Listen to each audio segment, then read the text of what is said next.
বাংলাদেশের school college এবং মাদ্রাসার যেই সকল স্টুডেন্ট ভাই বোনরা প্রাইম মিনিস্টার গোল্ড কাপে অংশগ্রহণ করতে চান, আপনাদের জন্য কিন্তু একটা বিশাল গুড নিউজ নিয়ে আসলাম। এই প্রাইম মিনিস্টার গোল্ড কাপ যে টুর্নামেন্টটা হবে সেইখানে অংশগ্রহণ করতে গেলে আপনাদের কি কি ডকুমেন্টস লাগবে, কি কি কাগজপত্র লাগবে, এই বিষয়ে কিন্তু এই ভিডিওতে তথ্য দেব। আপনারা সবাই জানেন সারা বাংলাদেশ থেকে প্রায় 50,000 শিক্ষা প্রতিষ্ঠান মিলিয়ে কিন্তু বাংলাদেশে একটা টুর্নামেন্ট হইতে যাইতেছে, যে টুর্নামেন্টের নাম আসলে প্রাইম মিনিস্টার গোল্ড কাপ। তো সেখানে কিন্তু আপনিও খেলতে পারবেন। আর আপনি যদি খেলতে চান তাহলে সেইখানে কিভাবে খেলতে হবে, কী কাগজপত্র লাগবে, সেই বিষয়ে কিন্তু এই ভিডিওতে এখন কথা বলবো। তো আপনাদের কাছে একটা রিকোয়েস্ট থাকবে, ভিডিওটা একটু শেয়ার করে দেবেন, কারণ সারা বাংলাদেশ থেকে অসংখ্য ভাই বোন আছে, স্টুডেন্ট আছে যারা এই টুর্নামেন্টে অংশগ্রহণ করতে চায়, তারা যাতে ভিডিওটা দেখতে পারে এবং তারা যাতে তৈরি হইতে পারে ওই সকল কাগজপত্র নিয়ে, যে সকল কাগজপত্র নিয়ে আসলে এই টুর্নামেন্টে অংশগ্রহণ করতে হবে। তো কথা না বাড়িয়ে আমি এখনই বলতেছি এই টুর্নামেন্ট খেলতে গেলে আপনাদের কী কী কাগজপত্র লাগবে। আমি আবারও বলতেছি, ভিডিওটা কিন্তু খুবই গুরুত্বপূর্ণ, ভিডিওটা একটু শেয়ার করে দেবেন। তো এখানে বলা হচ্ছে প্রাইম মিনিস্টার গোল্ড কাপ জাতীয় ফুটবল প্রতিযোগিতা 2026। তো সকল শিক্ষার্থীর জন্য জন্ম নিবন্ধন সনদ এবং জাতীয় পরিচয়পত্র, এনআইডি কার্ডের ফটোকপি। এখানে বলা হচ্ছে যাদের আসলে এনআইডি কার্ড নাই, জাতীয় পরিচয়পত্র নাই, তাদের কিন্তু অবশ্যই জন্ম নিবন্ধনের ফটোকপি দিতে হবে এবং সেটা অবশ্যই দিতে হবে। এবং এছাড়া যাদের জাতীয় পরিচয়পত্র আছে তাদেরকে কিন্তু জাতীয় পরিচয়পত্রের ফটোকপি দিতে হবে। এছাড়া বলা হচ্ছে পাসপোর্ট সাইজের 2টা রঙিন ছবি দিতে হবে, এগুলো বাধ্যতামূলক।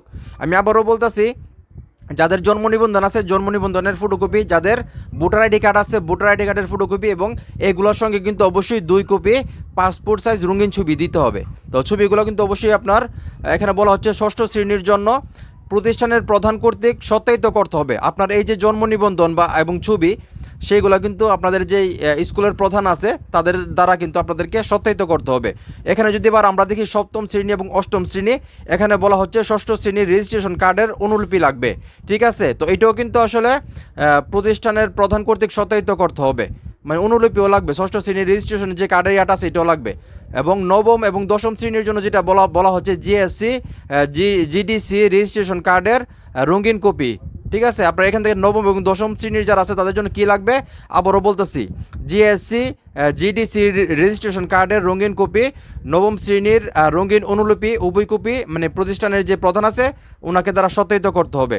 এবং আবারও বলতেছি, যারা 7ম এবং 8ম শ্রেণী আছেন তাদের জন্য কিন্তু 6ষ্ঠ শ্রেণীর যেই রেজিস্ট্রেশন কার্ড আছে সেটা কিন্তু লাগবে এবং সেটা সত্যায়িত করতে হবে। তো এখানে যদি আমরা একাদশ শ্রেণী দেখি, একাদশ শ্রেণী যেটা বলা হচ্ছে এসএসসি মার্কশিট কপি লাগবে। আপনি যে এসএসসি পরীক্ষা দিয়েছেন সেটার যে মার্কশিট কপিটা আছে সেটা লাগবে এবং এটাও কিন্তু প্রতিষ্ঠানের প্রধান কর্তৃক সত্যায়িত করতে হবে। এবং আমরা যদি দ্বাদশ শ্রেণী দেখি, এখানেও কিন্তু একই অবস্থা, উচ্চ মাধ্যমিকের রেজিস্ট্রেশন কার্ডের রঙিন কপি, এসএসসির মার্কশিট কপি, এগুলোও কিন্তু আসলে সত্যায়িত করতে হবে।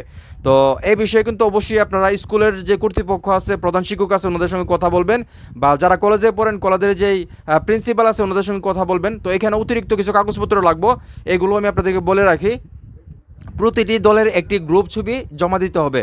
আপনারা যে দলটার জন্য আসলে খেলার জন্য উৎসাহিত হচ্ছেন বা যে দলটা নিয়ে খেলবেন, প্রতিটি দলের একটি গ্রুপ ছবিও জমা দিতে হবে। আপনার 11 জন বা 15 জন যে দলটা থাকবে তাদের। তো উপজেলা, থানা বা পর্যায়ে বিজয়ী দলের গ্রুপ ছবির পিছনে সংশ্লিষ্ট কমিটির সভাপতি ও সদস্য সচিবের স্বাক্ষর থাকতে হবে। চিন্তা করে দেখেন, উপজেলা, থানা, জেলা ও পর্যায়ের বিজয়ী দলের গ্রুপ ছবির পিছনে সংশ্লিষ্ট কমিটির সভাপতি ও সদস্য সচিবের স্বাক্ষর থাকতে হবে। এছাড়াও কিন্তু কোনো শিক্ষার্থী স্কুল বা কলেজের পরিবর্তন করে থাকলে টিসি ট্রান্সফার সার্টিফিকেটের সত্যায়িত কপি সংযুক্ত করতে হবে। আপনি যদি কোনো স্কুল থেকে অন্য স্কুলে যান বা এক কলেজ থেকে আরেক কলেজে যান, আপনার যাওয়ার সময় যে টিসিটা আছে, ট্রান্সফার সার্টিফিকেট আছে, সেটারও কিন্তু ফটোকপি দিতে হবে। প্রতিষ্ঠানের প্রধান প্রত্যয়নপত্র চিন্তা করে দেখেন সংযুক্ত করতে হবে। তো এই বিষয়গুলো কিন্তু আসলে অবশ্যই আপনাদেরকে মাথায় রাখতে হবে, যে বিষয়গুলো। তো এখানে মেন বিষয় যেটা আমি দেখতেছি সেটা হলো গিয়া সেটা জন্ম নিবন্ধনের ফটোকপি অথবা ভোটার আইডি কার্ডের ফটোকপি এবং পাসপোর্ট সাইজ 2টা আসলে ছবি লাগবে, রঙিন ছবি, এটা হলো মাস্ট। এই জিনিসগুলো আপনারা রেডি রাখেন। এছাড়া যেটা বললাম 6ষ্ঠ শ্রেণীর জন্য প্রতিষ্ঠানের প্রধান কর্তৃক এটা সত্যায়িত করতে হবে, আপনাদের ভোটার আইডি কার্ড হোক বা জন্ম নিবন্ধন হোক এবং ছবিগুলা। এছাড়া 6ষ্ঠ এবং 7ম এবং 8ম শ্রেণীর জন্য কিন্তু 6ষ্ঠ শ্রেণীর যে রেজিস্ট্রেশন কার্ডটা আছে সেটা সেটার অনুলিপিটা লাগবে, সেটাও কিন্তু আসলে প্রধান শিক্ষক দ্বারা আসলে সত্যায়িত করতে হবে। এবং নবম এবং দশম শ্রেণীর জন্য যেটা বলা হচ্ছে জিএসসি জেডিসি রেজিস্ট্রেশন কার্ডের রঙিন কপি এবং নবম শ্রেণীর ই সেলফের রঙিন অনুলিপি, তো এটাও কিন্তু আসলে সত্যায়িত করতে হবে। তো যাই হোক, এই ছিল বর্তমানে আসলে প্রাইম মিনিস্টার গোল্ড কাপ নিয়ে যে তথ্যগুলো পাইলাম সেগুলো দেওয়ার চেষ্টা করলাম। সামনে আরও তথ্য আসবে, সেগুলো আমি অবশ্যই আপনাদেরকে দিব। আমি আশা করি আপনারা যারা খেলতে ইচ্ছুক এই টুর্নামেন্টে অবশ্যই এই কাগজপত্রগুলো রেডি রাখবেন। এবং আমি বারবার বলতেছি, আপনাদের যে শিক্ষা প্রতিষ্ঠান আছে স্যারদের সঙ্গে কথা বলেন, স্যারদের কাছ থেকে ধারণা নেন। স্যাররা কিন্তু আমাদের কাছ থেকে আরও বেশি ভালো জানবে, কারণ তাদের কাছ থেকে কিন্তু সরকারিভাবে নির্দেশ চলে গেছে কী কী করতে হইব। তাদের শিক্ষা প্রতিষ্ঠান থেকে যদি কোনো দল যায় তার জন্য কি করতে হবে সব কিছু কিন্তু স্যাররা জানে। সেই ক্ষেত্রে আপনারা আপনাদের যে কলেজ আছে বা স্কুল আছে বা মাদ্রাসা আছে বা ইনস্টিটিউট আছে, মানে সব কিছু থেকে আপনারা স্যাররার সাথে যোগাযোগ করেন, স্যাররা কিন্তু ভালো নিউজ বা তথ্য আপনাদেরকে দিতে পারবে। তো যাই হোক, এখন এই মুহূর্তে যারা আমার এই ভিডিও দেখতেছেন, আসলে ভিডিওটা আপনাদের জন্য কতটা গুরুত্বপূর্ণ ছিল সেটা অবশ্যই কমেন্ট করে জানাবেন। এবং কারা আসলে এই টুর্নামেন্টে অংশগ্রহণ করতে চান সেটাও কমেন্ট করে জানাবেন। এবং ভিডিওটা ভালো লাগলে অবশ্যই শেয়ার করবেন।